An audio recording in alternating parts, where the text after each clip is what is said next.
morning student, welcome to all in physics class. Dear students, our seventh chapter is going on. In this chapter I will discuss today about the topic of rotational kinetic energy. हम इससे पहले kinetic energy के terms को पढ़ चुके हैं.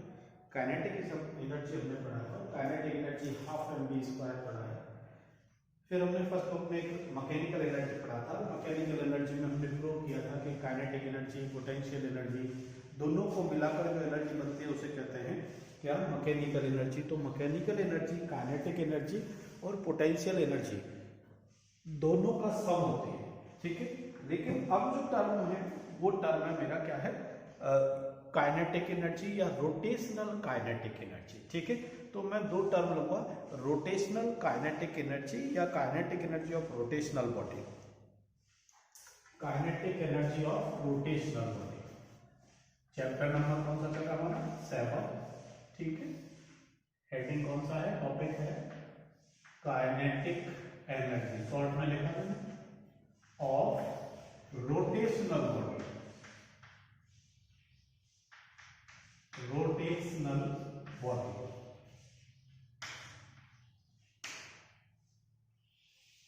देख रहा होगा, क्लियर, कहीं दिक्कत नहीं, ठीक है. अब रोटेशनल बॉडी की काइनेटिक एनर्जी को डिटरमाइन करने का क्या तरीका रहेगा और कैसे रहेगा.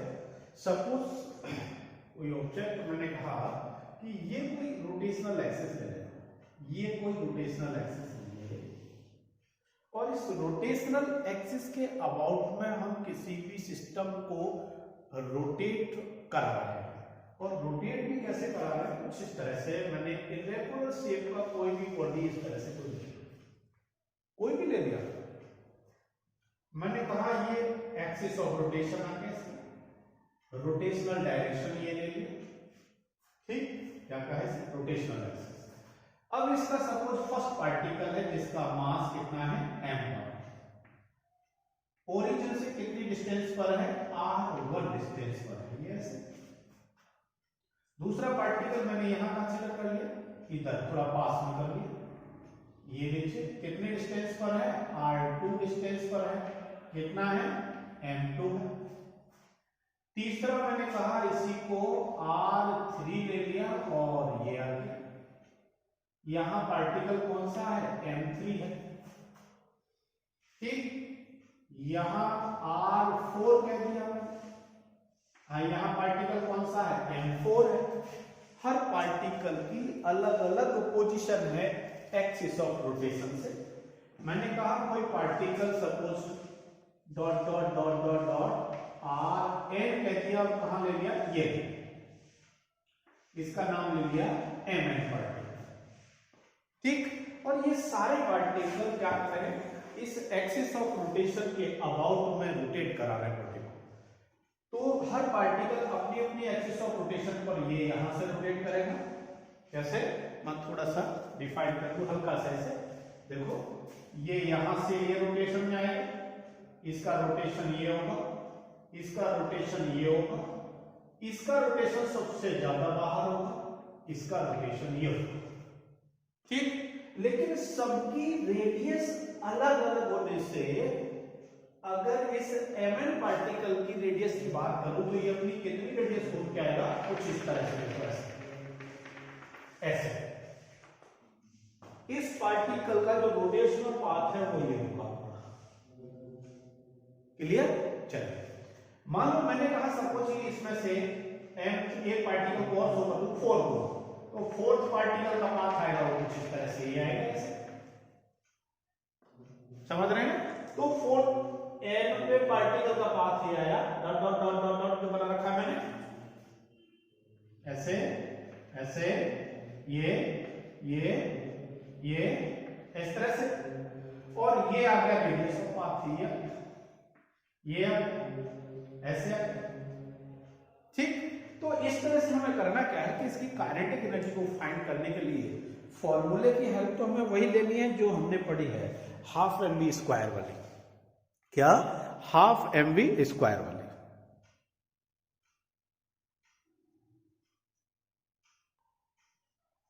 तो देखिए कैसे, मैं पहले एक सिस्टम को कंसीडर कर लेता हूं और सिस्टम के बारे में अब क्या करते हैं लिख लेते हैं एक बार, ठीक है। देखो, कंसीडर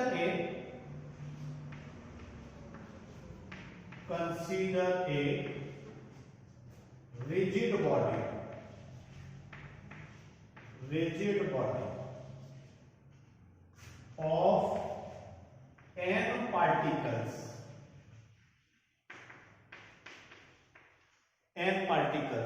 of masses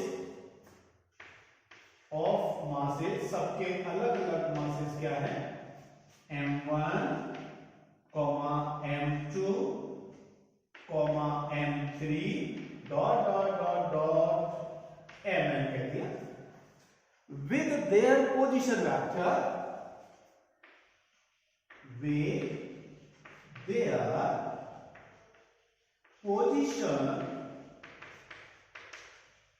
vector,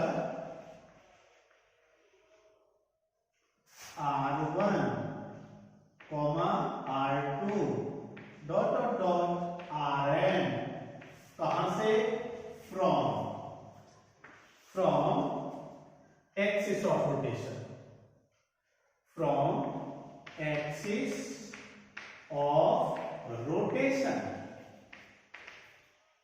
यहां से सब कुछ, सबके लिए वेलोसिटी की बात कर लेता हूं, इसकी वेलोसिटी v अलग अलग, ये v1 कह दिया, इसको मैंने v2 कह दिया, ये 4 है तो v4 कह दिया, इसको v3 कह दिया बेटा, और इसको vn कह दिया। तो रोटेशनल एक्सिस से अलग अलग काइनेटिक एनर्जी पर रोटेट जब होंगे तो उस रोटेशनल एक्सिस में सबकी काइनेटिक एनर्जी देखिए क्या होगी, क्या, एक्सिस ऑफ रोटेशन ये है एक्सिस ऑफ रोटेशन, ठीक। Kinetic energy of each particle क्या होगी, काइनेटिक एनर्जी 1 की कितनी होगी, हाफ mv1 स्क्वायर।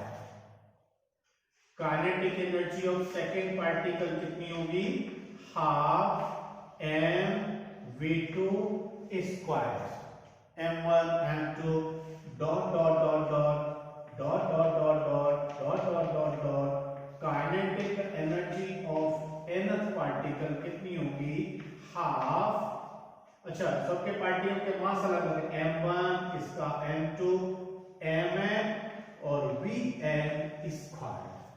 चेक कर लीजिए, कहीं दिक्कत नहीं होगी समझने में कि एक फर्स्ट पार्टिकल की kinetic energy half m1 v1 square, second particle की kinetic energy half m2 v2 square, third particle की kinetic energy half m3 v3 ऐसे। तो जो टोटल सिस्टम है उसकी टोटल काइनेटिक एनर्जी कितनी होगी, फिर टोटल काइनेटिक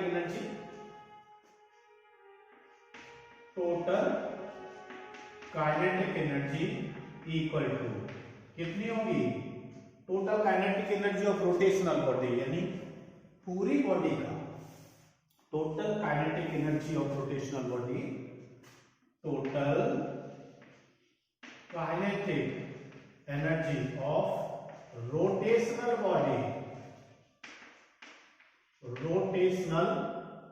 बॉडी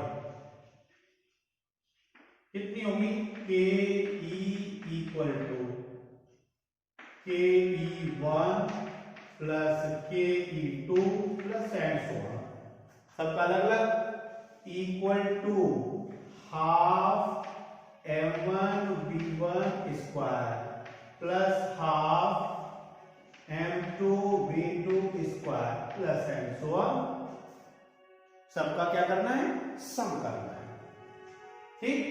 चलो देखो मैं एक काम और कर लेता हूं, सभी पार्टिकल की बात कर रहे हैं और अगर एक ही सिस्टम के सारे पार्टिकल्स हैं, अगर एक ही सिस्टम के अगर सारे पार्टिकल हैं तो सबका मास भी बाद में क्या कर लेंगे, सम एक ही कर लेंगे, यानी कि चलिए आगे चलता हूं एक बार।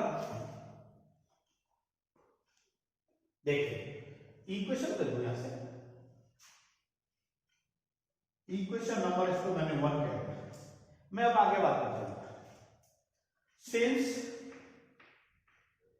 v equal to R omega, ये फॉर्मूला होता है। लीनियर वेलोसिटी और एंगुलर वेलोसिटी का ये रिलेशन होता है। और क्या रिलेशन है कि v equal to R omega, तो v1 कितना होगा, v1 equal to r1 omega, v2 equal to कितना होगा, r2 इंटू ओमेगा। अब कहोगे कि सर आपने r1 ओमेगा लिखा, r2 ओमेगा लिखा, ये ओमेगा 1 ओमेगा 2 क्यों नहीं लिखा? क्योंकि पार्टिकल जब भी एक्सिस ऑफ रोटेशन के अबाउट में रोटेट करेगा, तो देखना जब ये बॉडी पूरा रोटेट हो रहा है तो बॉडी तो पूरा एक साथ रोटेट हो रहा है। मतलब जितने टाइम पीरियड में ये पार्टिकल एक राउंड लेगा ऐसे पूरा, उतने टाइम पीरियड में ये भी पूरा राउंड लेगा, उतने टाइम पीरियड में ये भी इतना राउंड लेगा। तो चाहे सरकमफेरेंस छोटा हो और चाहे बड़ा हो, पूरा बॉडी तो साथ साथ रोटेट करेगा। एंगुलर वेलोसिटी का फॉर्मूला तो ये होता है, एंगुलर वेलोसिटी क्या होता है, omega equal to 2 pi over capital T. मतलब 2 pi angular displacement, T time period आ गया। तो एक पूरा रोटेशन करने में टाइम पीरियड टी, तो एंगल कितना आता है 2 पाई। तो देखो बेटा, ये पार्टिकल भी पूरा रोटेशन कितना लगेगा 2 पाई, ये भी कितना लेगा 2 पाई, ये भी कितना लेगा 2 पाई। यहां इनके इस सरकमफेरेंस से मतलब नहीं है, सरकमफेरेंस तो अलग अलग हो सकते हैं। Sorry, velocity v equal to तो हो जाता है 2 पाई r ओवर t, ये तो हो जाता, क्योंकि 2 पाई r में इसकी रेडियस अलग है, इसकी रेडियस अलग है, इनकी अलग है, सबकी अलग अलग रेडियस है, इसलिए यहां तो 2 पाई r अलग हो जाता है। लेकिन ये तो एंगुलर होता है, एंगुलर में तो 2 पाई यानी एंगल होता है, और एंगल चेंज नहीं होता, एंगल तो सबका एक ही रहेगा। इसलिए बेटा यहां v1 v2 dot dot dot, मैंने कहा लास्ट में vn equal to rn omega.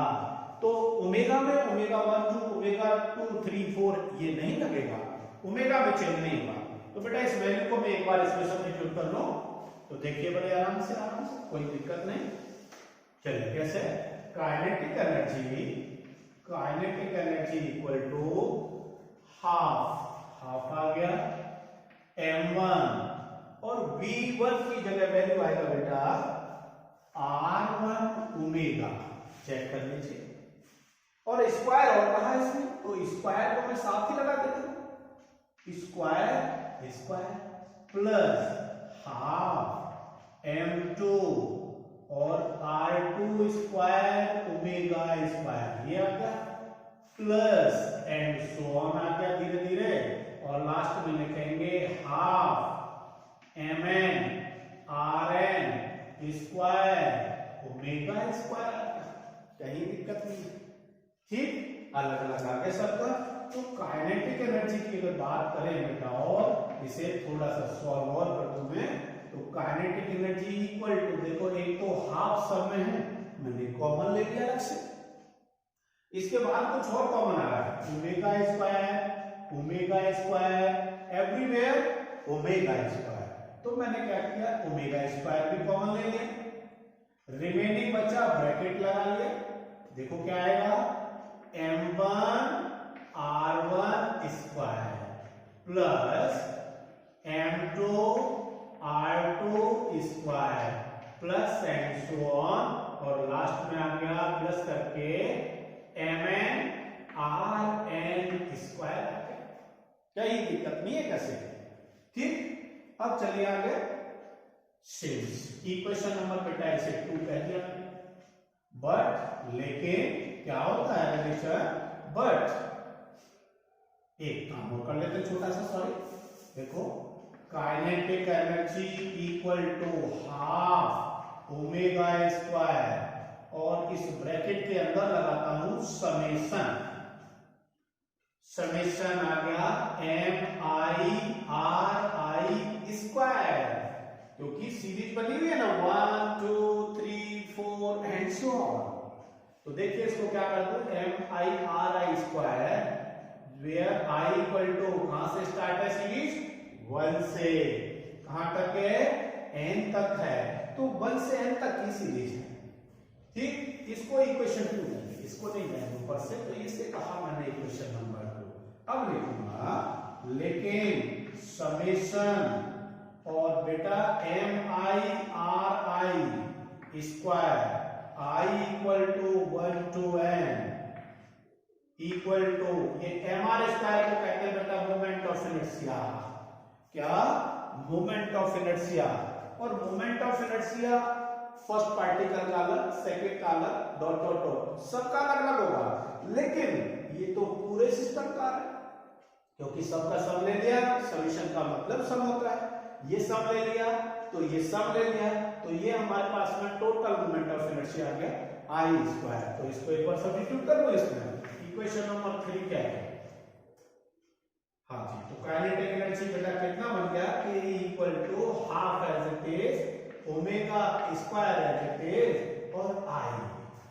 ठीक, और क्या लिखूं, kinetic energy equal to half of I omega square. ये देखिए, जो चीज कभी हमने हाफ एम वी स्क्वायर पढ़ी थी, हमने स्टार्ट भी तो वही किया हाफ एम वी स्क्वायर से, तो जो चीज हमने हाफ एम वी स्क्वायर में पढ़ी थी वो हाफ एम वी स्क्वायर अब हमारे पास half of I omega square के नाम से सेट हो गई।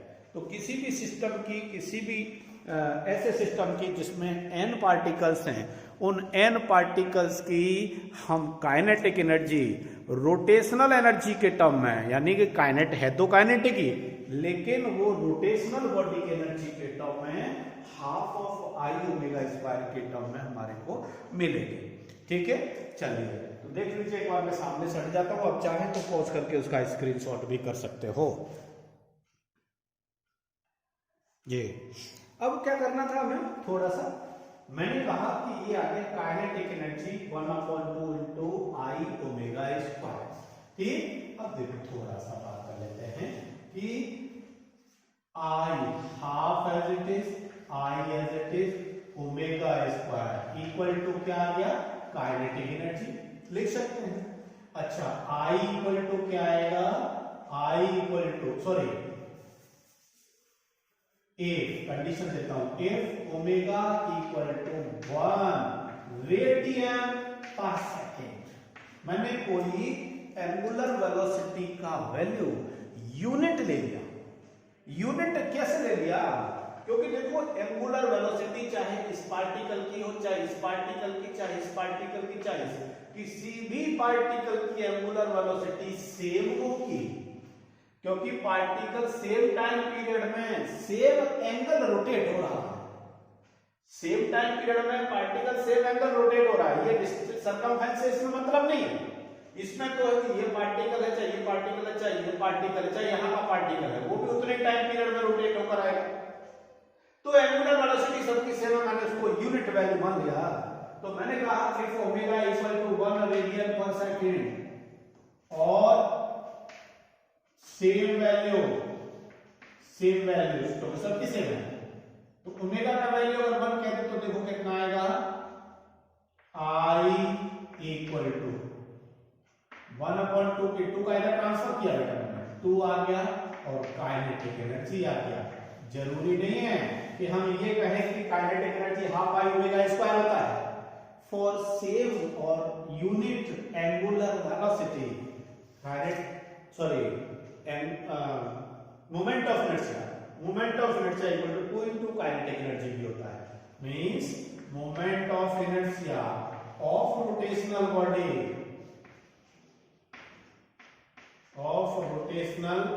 बॉडी, किसी भी बॉडी का मोमेंट ऑफ इनर्शिया कितना होगा, 2 इंटू काइनेटिक एनर्जी के बराबर होगा, यानी काइनेटिक एनर्जी का डबल होगा, काइनेटिक एनर्जी का डबल पार्ट होगा, ध्यान रखना है। ठीक है, तो इस तरह से हमने क्या किया, एक रोटेशनल काइनेटिक एनर्जी का टर्म पूरा किया है। ठीक है, चलिए अब आगे चलते हैं। मैं थोड़ा सा आगे का, कल मैंने एक टॉपिक और डिस्कस किया था मोमेंट ऑफ जायरेशन का, सॉरी शायद इधर से नहीं दिखा हो तो देखो ये लीजिए जो मैंने इधर लिखा है, हाँ, कुछ नहीं किया है मैंने, सिर्फ इतना किया है, मुझे अभी देखिए वीडियो देख के पता चला है, इतना किया है कि जो half of I omega square है, ओमेगा का वैल्यू 1 रेडियन पर सेकेंड सब्सटीट्यूट करके, या सेम वैल्यू हर पार्टिकल के लिए है उसे सब्सटीट्यूट करके, आई इक्वल टू 2k, यानी moment of inertia of rotational body is always kinetic energy का डबल होता है। ठीक है, तो चलिए एक छोटा सा हल्का सा वीडियो था जो आपके साथ शेयर किया है, मैं इसे आपको सेंड करता हूं। फिर अगले में है थ्योरम ऑफ परपेंडिकुलर एक्सिस और थ्योरम ऑफ पैरेलल एक्सिस का, उसे अगले वीडियो में आपको भेजता हूं, सेंड करता हूं। तब तक के लिए थैंक यू, धन्यवाद। आप लोग एक बार इसका स्क्रीनशॉट कर लेंगे, मैं थोड़ा सा इसे सेट करके पूरा बोर्ड देता हूं आपको।